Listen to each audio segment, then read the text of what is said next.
অনুষ্ঠান বাড়ি এলেই যাদের মাথায় হাত পড়ে যায় যে আমি কি করে সাজবো, আমি তো কিছু জানি না, তাদের জন্য এই মেকআপ টিউটোরিয়ালটা আশা করি অনেকটা উপকার হবে।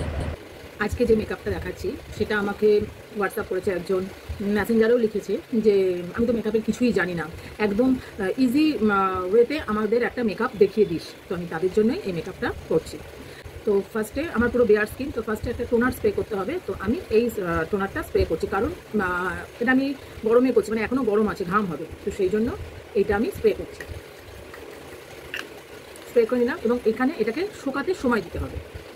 তো এটা ড্রাই হয়ে গেছে, মানে অ্যাবজর্ব করে নিয়েছে। পরে আমি নিলাম পন্ডসের এই জেল, এটা ময়েশ্চারাইজার বেস। এটা মোটামুটি সব দোকানেই পেয়ে যাবে, হাতের কাছে যে দোকান আছে সেখান থেকেই পেয়ে যাবে, এবং এটা বেশ রিজনেবল প্রাইসে আছে। তো এইটাকে ভালো করে টোনারের পর মুখে দেবো। মিনি ফ্যান দিয়ে আমি অ্যাবজর্ব করে নিচ্ছি যে ময়েশ্চারাইজার জেলটা দিয়েছি, অ্যাবজর্ব হয়ে গেছে।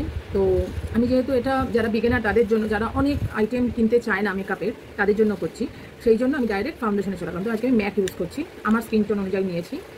এখানে আমি হাতেই নিলাম, কারণ আমি যেহেতু বলেছি আজকে দেখাবো যারা একদমই মেকআপের কিছুই অত প্রপার প্রসেসে চায় না মেকআপ, তাদের জন্য চট জলদিভাবে বিয়ে বাড়ি যাবে, অকেশনে যাবে, তো সেই জন্য আমি প্লেটে আর নিলাম না, আমি হাতেই নিলাম আমার স্কিন বেস অনুযায়ী যে ফাউন্ডেশন সেটা। এইরকম ব্লেন্ডার সবার ঘরেই আছে, আর এটা কীভাবে ইউজ করতে হয় সেটাও আমি আমার আগের ভিডিওতে দেখিয়েছিলাম, তো আর নতুন করে দেখালাম না। এইবারে ফাউন্ডেশনটাকে পুরো মুখের মধ্যে ভালো করে ব্লেন্ড করে দিচ্ছি। ফাউন্ডেশন সবসময় অল্প করে নেব, এক গাদা নেব না, প্রয়োজন পড়লে আবার নেব, কিন্তু প্রথমেই বেশি যদি স্কিনে দিয়ে ফেলি মুখটা সাদা হয়ে যাবে, এবং সাদা মেকআপ আমার একদম পছন্দ নয়, সেই জন্য আমি অল্প করেই নিলাম। এবং এই কোম্পানি নিয়ে তো আলাদা করে কিছু বলার নেই, কিন্তু মানে আমার কাছে সব প্রফেশনাল প্রোডাক্টই থাকে, তো এইটা কোয়ান্টিটি খুব অল্প হলেই ফুল কভারেজ হয়ে যাবে। এইবার সেম ফাউন্ডেশনই আমি নেব,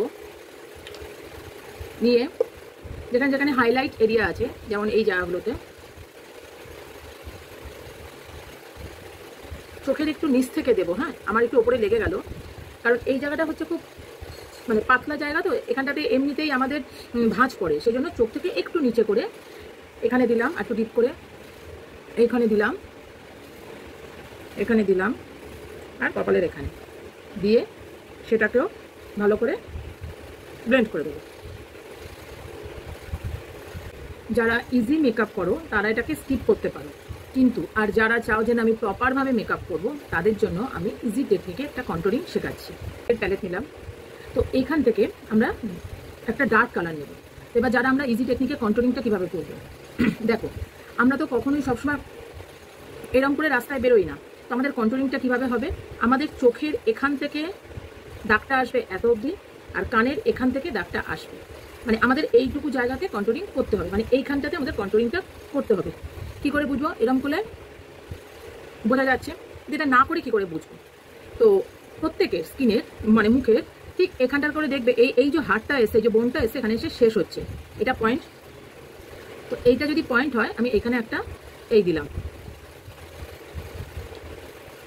এই ঠিক এর বরাবর করে যে হাড়টা রয়েছে, এই যে আমাদের হাড়টা শক্ত হাড়, এই হাড় অনুযায়ী এই এই এই এই এই এই এই দেখো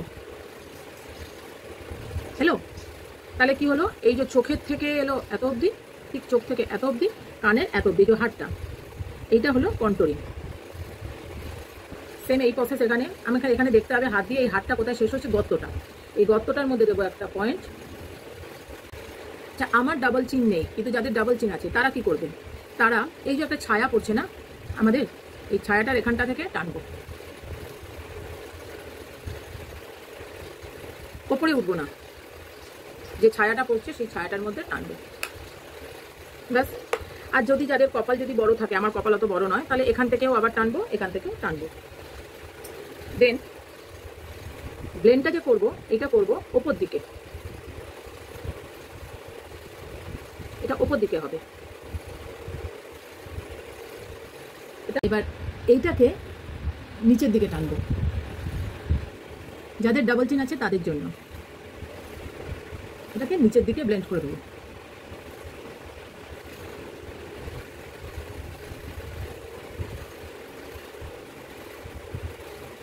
ব্যাস হয়ে গেল। এই যে পুরো কারুকার্যটা এতক্ষণ ধরে করলাম, সেটাকে সেটিং স্প্রে দিয়ে একবার স্প্রে করে দিই।